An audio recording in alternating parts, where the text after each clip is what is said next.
Hi everyone, एक बार फिर से आप लोगों का इस पे ट्रिक्स में स्वागत है। तो देखिए आज के इस लेक्चर में हम लोग यूपी पीजीटी टीजीटी के जो मोस्ट इंपोर्टेंट क्वेश्चन जो पूछे गए हैं 2013 वाले सेट के हम लोग देखेंगे, क्योंकि इसमें कंसेप्ट जो है बार बार रिपीट करने वाले कुछ क्वेश्चन से जो बार बार आते हैं यहाँ पे देखेंगे किस तरीके से हमारे क्वेश्चन जो है जो लगातार पूछे जा रहे हैं। तो चलिए सबसे पहला क्वेश्चन आप लोगों को दिख रहा होगा कि which of the following hybridization is present. तो इसमें जो है ClF3 दिया हुआ है, इसमें हमारा कौन सा हाइब्रिडाइजेशन प्रेजेंट होगा ये किस तरीके से हमें निकालेंगे।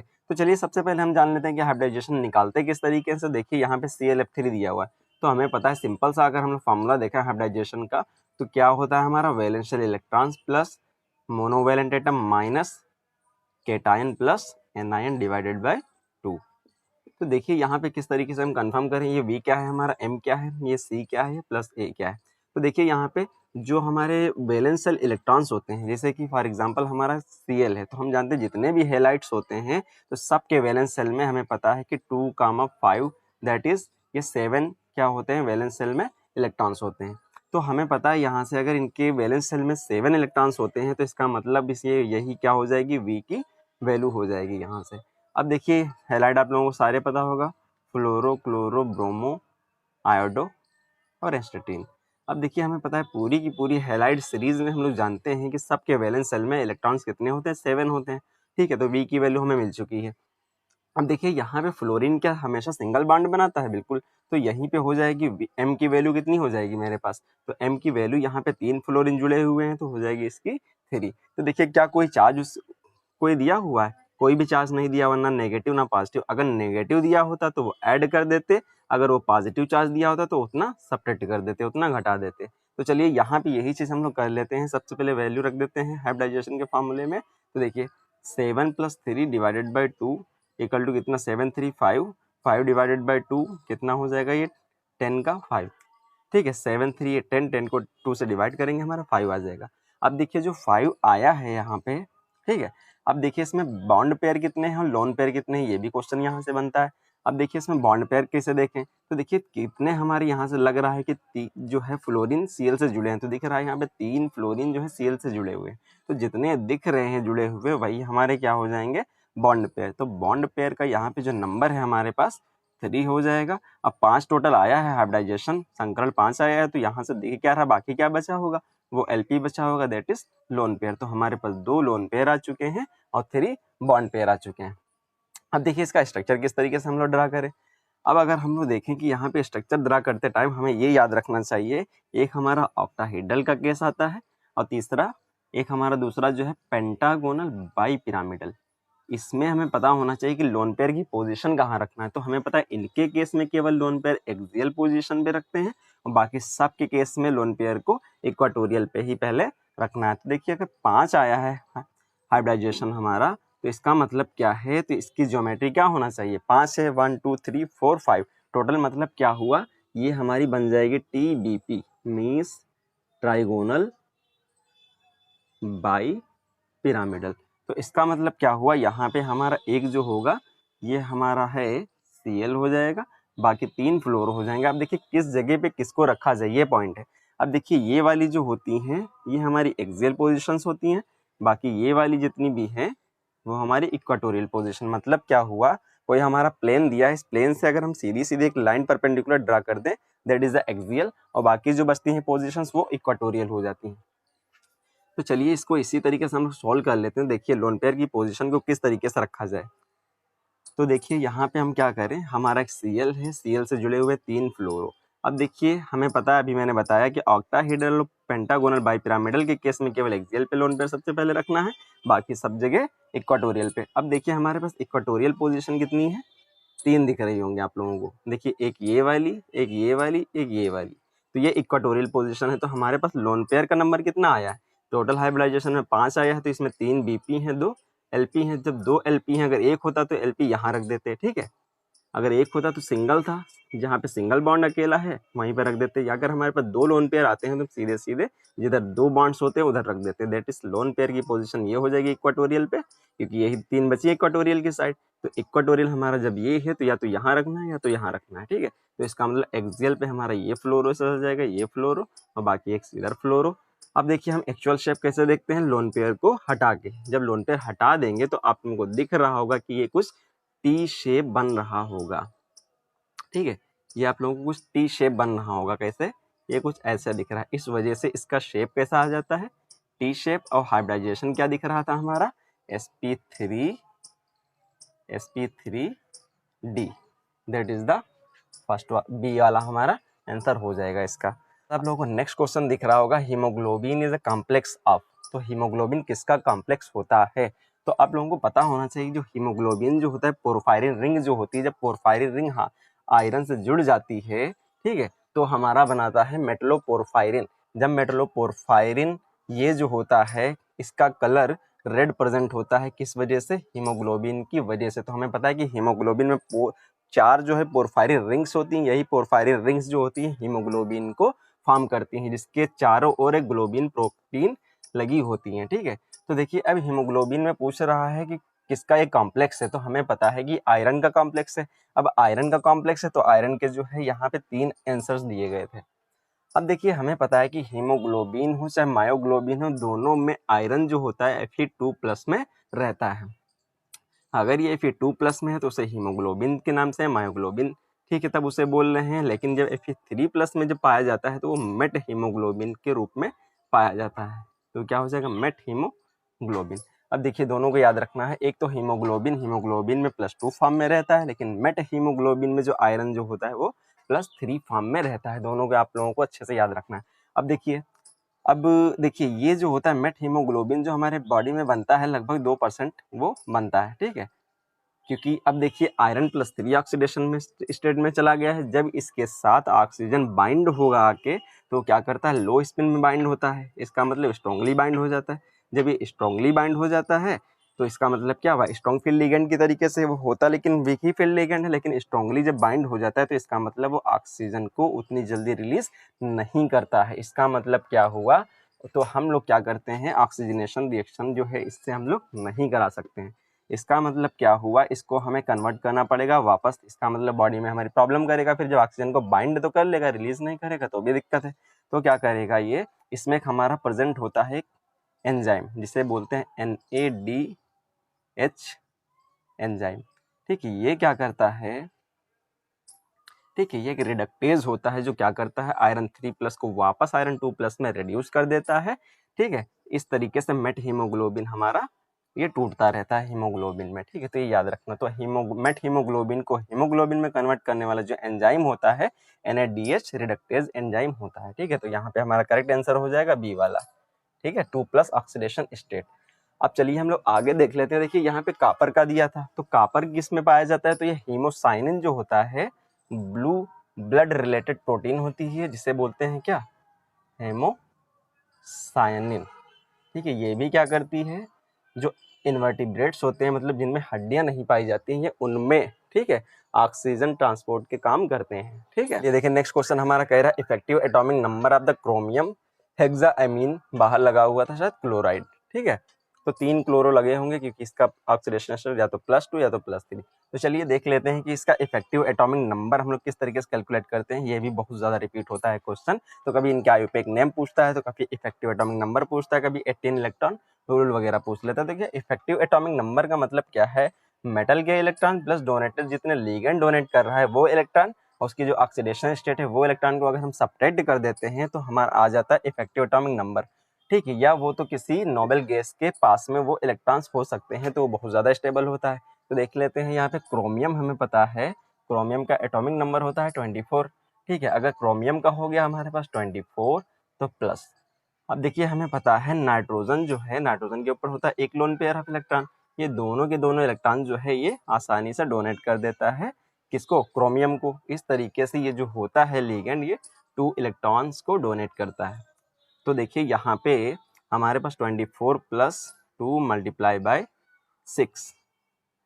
अब देख लेते हैं इसका ऑक्सीडेशन स्टेट निकालें। अगर 3 क्लोरीन, चलो वैसे ही अगर डायरेक्ट भी करना चाहें करते चले जाएंगे। तो देखिए नाइट्रोजन के ये NH3 के ऊपर हमारे 2 lone pair of electron × 6 plus.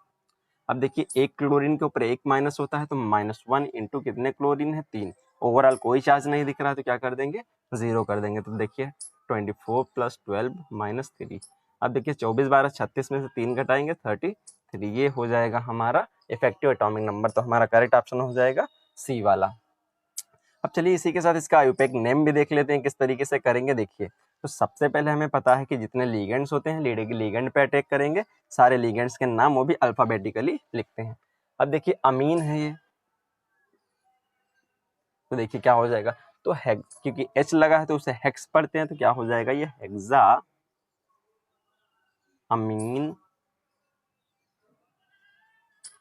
ठीक है, कभी एमाइनो भी कर देते हैं या एमीन भी कर देते हैं, तो हेक्सा अमीन। अब देखिए जब इसको हटा के देखते हैं तो इसके ऊपर चार्ज कौन सा आ रहा है, प्लस का 3 आएगा। ठीक है, इसी को न्यूट्रलाइज करने के लिए तो 3 Cl हमारे पास लगे थे, तो जब 3 Cl हट जाएंगे उसके ऊपर जस्ट अपोजिट चार्ज आ जाएगा प्लस का 3। तो देखिए यहाँ पे हमारा जब प्लस चार्ज आता है तो मेटल के नेम में, ठीक है, नॉर्मल लिखते हैं, अगर ये माइनस आ जाता है तो एट लगा देते हैं। ठीक है, तो देखिए यहाँ पे हमारा आ जाएगा क्रोमियम,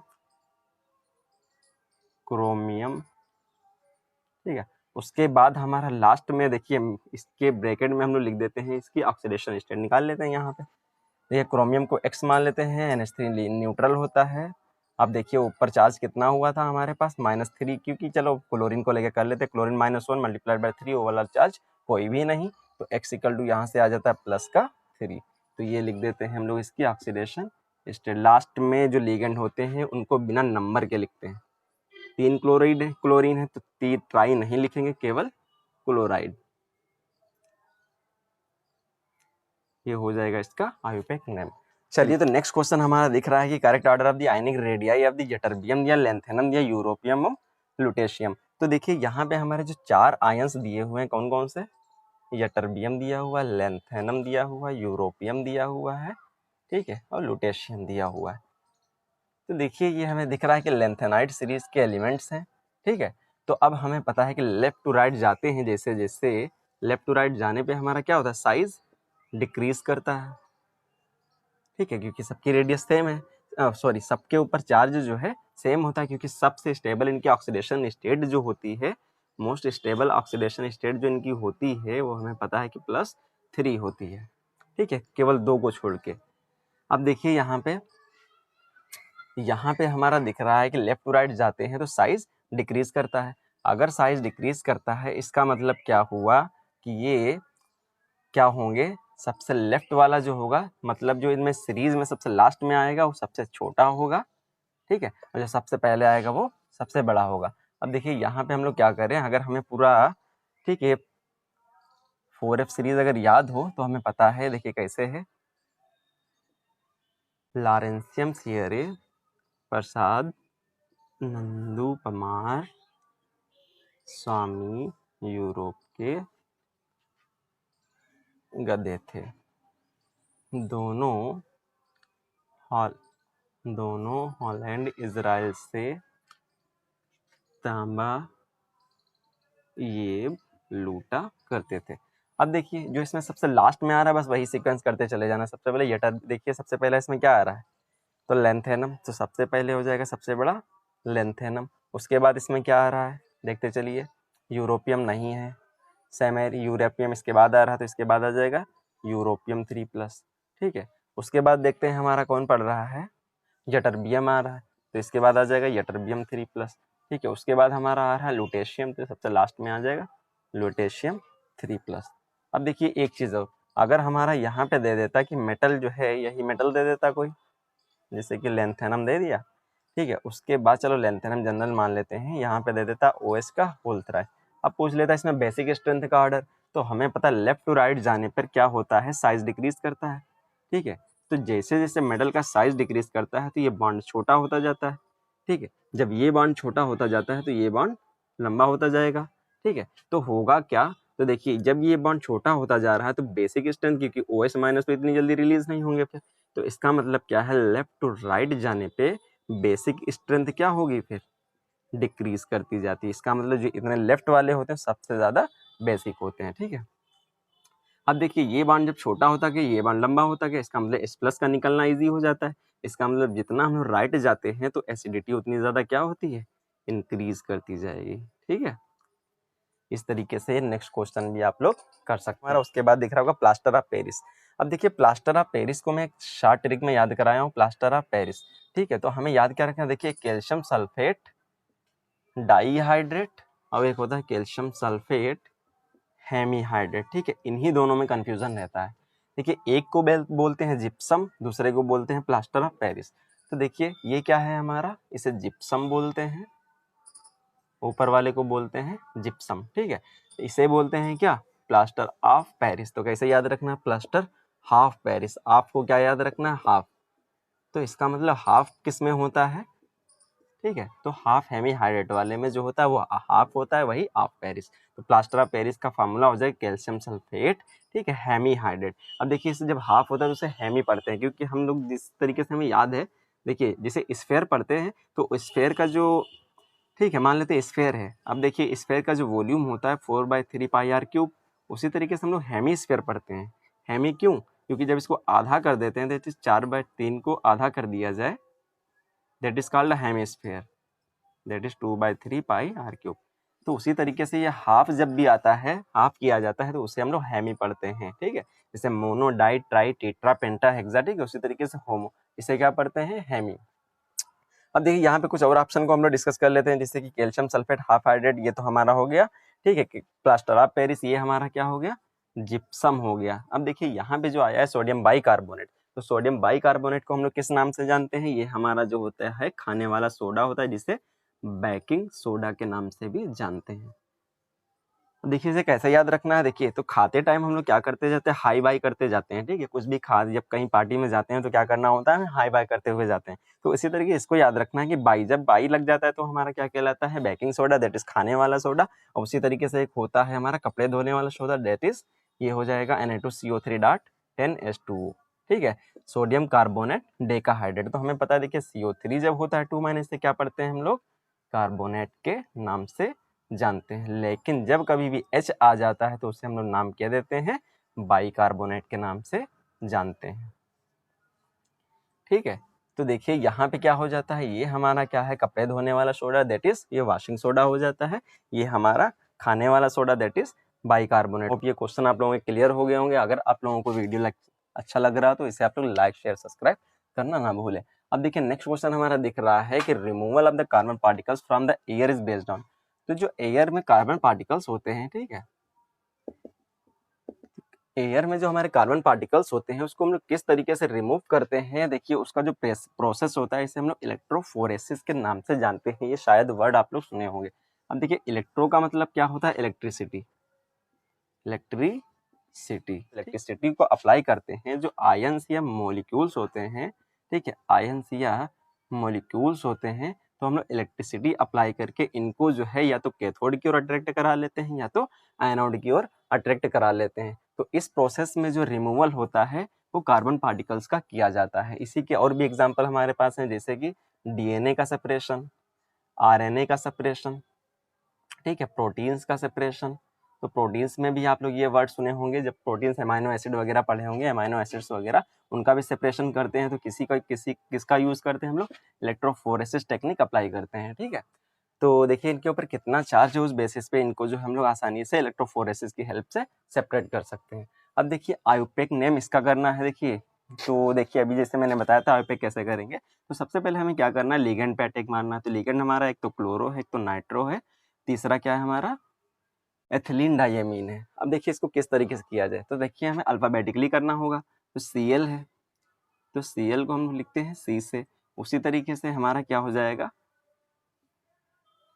NI से। ठीक है, उसी तरीके से En को इथाइलिन टाइप से। अब देखिए इन सब में सबसे पहले कौन आता है, तो ABC, सबसे पहले हमारा C आएगा। तो सबसे इसका नाम क्या हो जाएगा, क्लोरो। ठीक है, उसके बाद जब क्लोरो हो गया तो उसके बाद क्या आएगा, इथाइलिन डाइएमीन। तो इसके आगे जब कभी भी एक कॉम्प्लेक्स नाम होते हैं तो बाहर जो लिखा होता है जितना नंबर, उसके लिए बिस, ट्रिस, ठीक है, टेट्राकिस, पेंटाकिस, हेक्साकिस, इस टाइप से यूज करते हैं। तो इनके लिए यूज होता है क्या, बिस। तो सबसे पहले इसको बिस लिखते हैं, उसके बाद उसका ब्रैकेट में कॉम्प्लेक्स वाला नाम लिख लेते हैं। इसका नाम जो होता है एथिलीन डाइएमीन। तो देखिए इसका कुछ स्ट्रक्चर इस तरीके से होता है, NH2NH2। तो देखिए एथिलीन डाइएमीन, तो इसका नाम क्या हो जाएगा, इथाइलिन डाई अमीन। ठीक है, इसे बंद कर देंगे ब्रैकेट में वैसे ही। अब देखिए इसका भी हो गया। अब इसके लिए क्या लगा देंगे, नाइट्रो। ठीक है, उसके बाद जो हमारा बचा, देखिए सारे लिगेंड्स हो चुके हैं। अब हम लोग आ जाएंगे मेटल पे।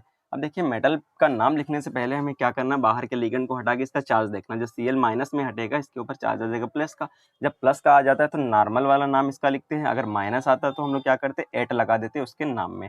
जैसे कोबाल्ट का कोबाल्टेट हो जाता तब, लेकिन यहाँ पे नॉर्मल नाम आएगा क्या, कोबाल्ट। अब इसकी ऑक्सीडेशन स्टेट इसके ब्रैकेट में लिख दी जाएगी। चलिए निकाल लेते हैं। तो देखिए कोबाल्ट को X मान लें प्लस, अब हमें पता है Cl नेगेटिवली चार्ज होता है -1 का, नाइट्रो भी -1 का होता है प्लस। अब देखिए इथाइलिन डाइमीन हमारा न्यूट्रल दिख रहा है, कोई चार्ज नहीं, इसका मतलब ये 0 हो जाएगा। बाहर हमारा क्या लगा हुआ था, Cl माइनस, तो इसका मतलब क्या हुआ, एक minus equal to overall charge 0, ये ठीक है। अब यहाँ से देख लेंगे x -1 equal to 0, x equal to कितना प्लस का 3। तो यहाँ से इसका देखिए ऑक्सीडेशन स्टेट निकल के आ गए 3। बाहर क्या मैंने बताया था, बिना नंबर के केवल उसका नाम लिख देना है। तो ये क्या हो जाएगा, क्लोराइड। ठीक है, ये हो जाएगा इसका IUPAC नेम। चलिए नेक्स्ट देख लेते हैं। नेक्स्ट क्वेश्चन क्या कह रहा है, the correct order of the wavelength of the absorption in the visible region. अब देखिए यहाँ पे हमें दिख रहा है कि निकिल सेम है, ठीक है, निकिल सेम है, लेकिन लीगेंड चेंज हो रहा है। अब सबसे पहले हमें करना क्या होता है, सबसे पहले ऑक्सीडेशन स्टेट चेक करनी होती है। चलिए सबसे पहले ऑक्सीडेशन स्टेट निकाल के देखें। निकिल क्या है, x मान लिया जाए, नाइट्रो का -1 हो जाएगा। -1 नंबर कितना है 6, तो माइनस का 6, ओवरऑल चार्ज -4 दिख रहा है, इधर कर दिए। x इक्वल टू कितना 6 - 4 इक्वल टू प्लस का 2। इसका मतलब इसके ऊपर निकिल जो है, इसमें इसके ऊपर प्लस का चार्ज कितना है, प्लस का 2। यहाँ पर तो दिख ही रहा है न्यूट्रल है, प्लस का जो ऊपर चार्ज वही यहाँ पे चार्ज सेम यहाँ पे दिख रहा है। अगर देखिए चार्ज भी सेम है तो अब हमें क्या देखना है, लीगेंड को देखना है। तो चेंज क्या हो रहे हैं, केवल लीगेंड चेंज हो रहे हैं। अब देखिए हमें पता है स्पेक्ट्रोकेमिकल सीरीज आप लोगों को अगर याद हो तो क्या होता है, आई बर्बादी सनी क्लास से फरार, ओ ऑक्सलेटो पानी सुनो, EDTA एंड अमोनिया, उससे पहले NO2 आता है, are in Canada and Colombo. ठीक है, ये सबसे स्ट्रॉन्ग फील्ड लिगेंड होते हैं। ठीक है, ये हमारे वीक फील्ड लिगेंड होते हैं। ये वाले जो होते हैं इसी तरीके से डिक्रीजिंग ऑर्डर में स्ट्रेंथ डिक्रीज करती चली जाती है। अब देखिए यहाँ पे सबसे स्ट्रॉन्ग ये होते हैं। सबसे पहले इसमें अगर ऑर्डर देखा जाए तो सबसे स्ट्रॉन्ग ये हो जाता है, उसके बाद हमारा NH3 हो जाता है, और इसमें कौन सा लिगेंड, वाटर का दिया हुआ था, तो सबसे वीक जो होगा ये वाटर का हो जाएगा इसमें। अब देखिए हमें पता है कि जब ये लिगेंड किसी मेटल से जुड़े होते हैं तो ये स्प्लिटिंग जो होता है इसे बोलते हैं क्रिस्टल फ्लूइड स्प्लिटिंग। क्या करते हैं, d ऑर्बिटल जो डी जनरेट थे हमारे 5 के 5, ये लिगेंड की प्रेजेंस में 2 पार्ट्स में ब्रेक हो जाते हैं। क्या क्या बोलते हैं, एक को T2G बोलते हैं, एक को EG बोलते हैं, दैट इज ट्रिपली डीजनरेट और डबली डीजनरेट। अब देखिए जब ये ब्रेक होते हैं तो जितना स्ट्रॉन्ग फील्ड लिगेंड होता है उतना ज़्यादा ये ब्रेकिंग करते हैं। इसका मतलब जो अगला वाला गैप होगा वो और ज़्यादा होगा, और जो तीसरा लिगेंड होगा वो और ज़्यादा गैप को बढ़ा देगा। मीन्स जितना ज़्यादा स्ट्रॉन्ग फील्ड लिगेंड उतना ज़्यादा गैप। तो हमें पता है E इक्वल टू जो होता है HC/लैम्डा होता है। तो जितना ज़्यादा एनर्जी लगेगी ट्रांजिशन में उतना कम वेवलेंथ। तो सबसे ज़्यादा एनर्जी कहाँ पे होगी, इसके लिए, तो सबसे कम वेवलेंथ भी इसके लिए। इसका मतलब सबसे ज़्यादा वेवलेंथ किसके लिए होना चाहिए, वाटर के लिए। तो सबसे ज़्यादा वाटर वाले के लिए, फिर NH3 के लिए, फिर NO2 माइनस के लिए। दैट इज ये हमारा एग्जैक्ट ऑर्डर हो जाएगा। तो सबसे पहले चलिए इसको ABC अगर लिख लें तो सबसे ज़्यादा C के लिए वेवलेंथ आएगी, फिर B के लिए, फिर A के लिए हो जाएगी। ठीक है, नंबर 9 है कि हैवी वाटर D2O। अब देखिए जो D2O होता है इसे हम लोग भारी जल के नाम से जानते हैं। अब देखिए ये क्या हमें पता है, हाइड्रोजन के 3 आइसोटोप्स होते हैं, 1H1, 1H2, 1H3। एक को प्रोटियम बोलते हैं, एक को ड्यूटेरियम बोलते हैं, एक को ट्राइटियम के नाम से जानते हैं। तो यहाँ पे हमें पता है जो नॉर्मल वाटर होता है, जो नॉर्मल वाटर होता है इसमें 2 लोन पेयर जब हाइड्रोजन को रिप्लेस कर देते हैं ड्यूटेरियम से, दैट इज ये कॉल्ड कहलाता है क्या, हमारा हैवी वाटर। अब हमें पता है ये हैवी वाटर होता है तो जो न्यूक्लियर रिएक्टर जो होता है उसमें रिएक्शंस हो रही होती है। ठीक है, हाईली एक्सोथर्मिक रिएक्शन जो होती है उसमें न्यूट्रॉन की स्पीड बहुत फास्ट होती है। तो जब हम इसको यूज़ करते हैं वहाँ पे तो न्यूट्रॉन की स्पीड को डिक्रीज करने के लिए हमारा जो मॉडरेटर यूज़ होता है, एज अ मॉडरेटर यूज़ होता है, उसे हम लोग हैवी वाटर के नाम से जानते हैं। तो यहाँ पे हैवी वाटर जो हमारा था वो एज अ मॉडरेटर की तरीके से यूज़ होता है, ना तो कैटालिस्ट की तरीके से, ना एंजाइम, ठीक है, ना ये एक्सेलरेटर, ये हमारा यूज़ होता है एज अ मॉडरेटर। तो ये आप लोगों को क्वेश्चंस क्लियर हो गए होंगे सभी के सभी। तो नेक्स्ट सीरीज में हम लोग मिलेंगे, इसमें जो है ऑर्गेनिक और फिजिकल के क्वेश्चंस को डिस्कस करेंगे। Thanks for watching.